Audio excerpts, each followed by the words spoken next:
কয়েক মাস আগেই লোকটি যুদ্ধ করেছিল খলিফা আবু বকর রাদিয়াল্লাহু তাআলা আনহুর বিরুদ্ধে। শুধু যুদ্ধ করেছিল বললে ভুল হবে, বরং ইসলামের বিরুদ্ধে বিদ্রোহ ঘোষণাকারী একটি বাহিনীর সেনাপতি হিসেবে নেতৃত্ব দিয়েছিল সে। ওই যুদ্ধে মুসলিম বাহিনীর হাতে বিদ্রোহীরা পরাজিত হয় এবং লোকটিকে বন্দী করা হয়। তাকে মদিনায় খলিফার দরবারে পাঠানো হলে সে তার কৃতকর্মের জন্য ক্ষমা চায়। যদিও সে ছিল ক্ষমার অযোগ্য, তথাপি আবু বকর রাদিয়াল্লাহু তাআলা আনহু তাকে ক্ষমা করে দেন।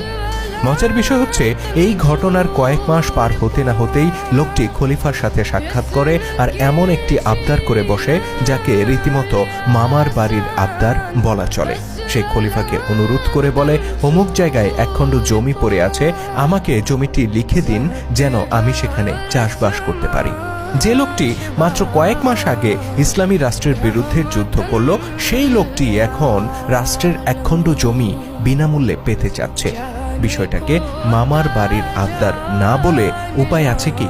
আশ্চর্যের বিষয় হচ্ছে, সে এমনভাবে খলিফার সামনে বিষয়টি উপস্থাপন করে, খলিফা তার অনুরোধে বিগলিত হয়ে পড়েন এবং জমিটি তার নামে লিখে দেন।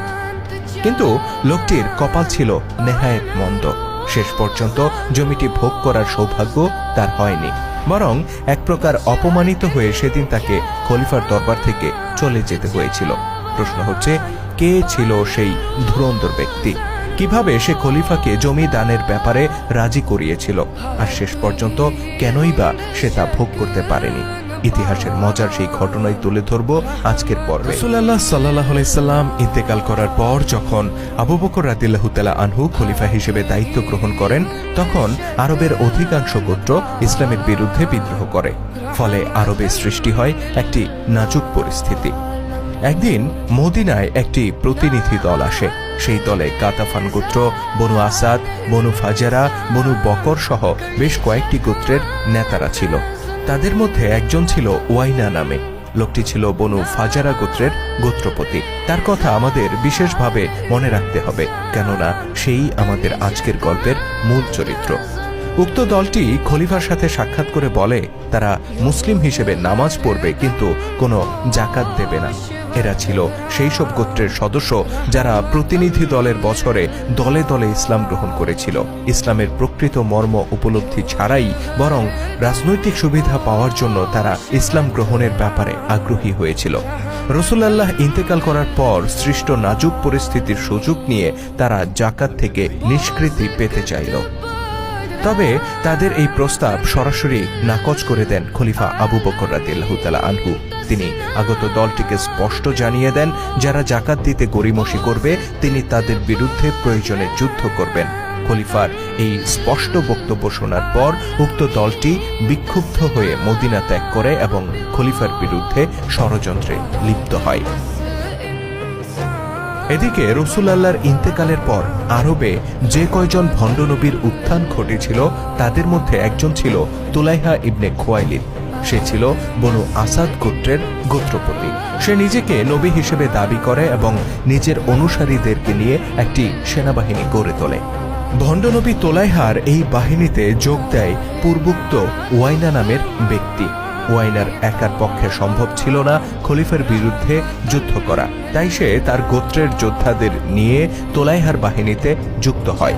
সৈন্যবাহিনী পরিচালনার ব্যাপারে ওয়াইনা ছিল একজন অভিজ্ঞ ব্যক্তি, যে কারণে ভণ্ড নবী তোলাইহা তাকে সম্মিলিত বাহিনীর সেনাপতি হিসেবে নিযুক্ত করে। অতঃপর তোলাইহা ও ওয়াইনার যৌথ বাহিনী মুসলিম বাহিনীর বিরুদ্ধে যুদ্ধে লিপ্ত হয়। এটা ছিল বুজাখার যুদ্ধ, যেখানে মুসলিম বাহিনীর নেতৃত্ব দিয়েছিলেন খালিদ বিন ওয়ালিদ রাদিয়াল্লাহু তাআলা আনহু। এই যুদ্ধে খালিদের বাহিনীর কাছে বিদ্রোহীরা পরাজিত হয়। তোলাইহা এবং ওয়াইনা দুজনেই জীবন নিয়ে পালিয়ে যায়। ওয়াইনা যুদ্ধক্ষেত্র থেকে পালিয়ে গেলে খালিদ রাদিয়াল্লাহু তাআলা আনহু তার পিছু ধাওয়া করেন এবং শেষ পর্যন্ত তাকে বন্দী করতে সমর্থ হন। বন্দী ওয়াইনাকে মদিনায় খলিফার দরবারে পাঠিয়ে দেয়া হয়। সেখানে ওয়াইনা নিজের কৃতকর্মের ব্যাপারে অনুতাপ প্রকাশ করে এবং ইসলামে ফিরে আসার সুযোগ প্রার্থনা করে। আবু বকর রাদিয়াল্লাহু তাআলা আনহু ছিলেন কোমল প্রাণ মানুষ। তিনি লোকটিকে ক্ষমা করে দেন। কয়েক মাস পরের ঘটনা।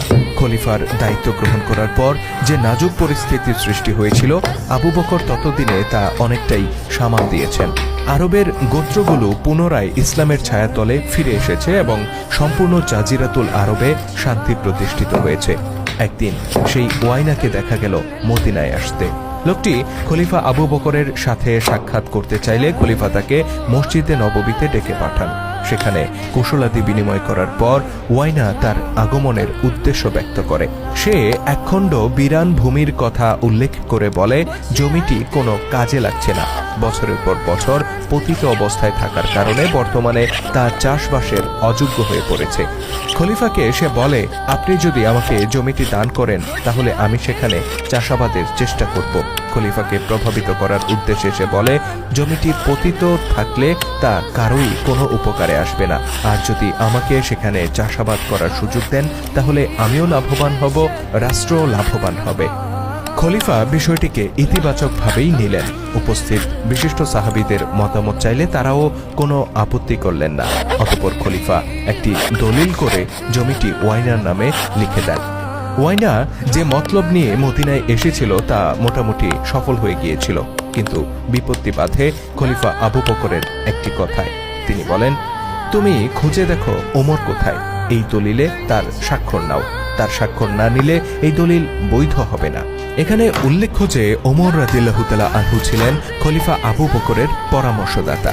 রাষ্ট্রীয় যে কোনো সিদ্ধান্ত গ্রহণের আগে খলিফা ওমর রাদিয়াল্লাহু তাআলা আনহুর সাথে পরামর্শ করতেন। মজলিসে ওমর রাদিয়াল্লাহু তাআলা আনহু উপস্থিত ছিলেন না বিধায় এ ব্যাপারে তার মতামত গ্রহণ করা সম্ভব হয়নি। তাই খলিফা ওয়াইনাকে বলে দেন ওমর রাদিয়াল্লাহু তাআলা আনহুকে খুঁজে বের করে দলিলে তার স্বাক্ষর গ্রহণ করতে। ওয়াইনা খুশি মনে ওমর রাদিয়াল্লাহু তাআলা আনহুর খোঁজে বের হয়ে পড়ে। কিছুক্ষণ বাদেই সে তার সাক্ষাৎ পায়।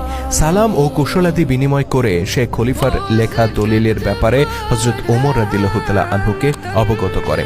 ওয়াইনা বলে, মহামান্য খলিফা বলেছেন এই দলিলে আপনার স্বাক্ষর নিতে, আপনি স্বাক্ষর না করলে এটা বৈধ হবে না।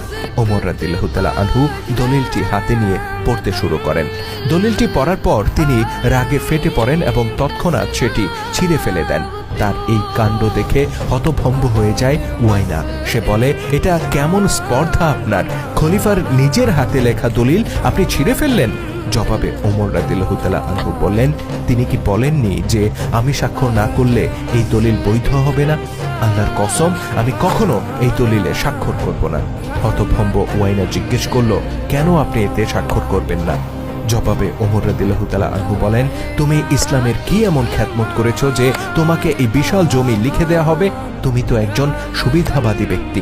তুমি বিপদের সময় ইসলামের বিরোধিতা করো আর সুসময়ে এসে সুবিধা আদায় করো। ওয়াইনা বুঝতে পারল ওমর রাদিয়াল্লাহু তাআলা আনহুর সাথে এ ব্যাপারে কথা বলে কোনো লাভ হবে না। সে তৎক্ষণাৎ খলিফার দরবারে ছুটে যায় এবং ওমর রাদিয়াল্লাহু তাআলা আনহুর ব্যাপারে নালিশ করে।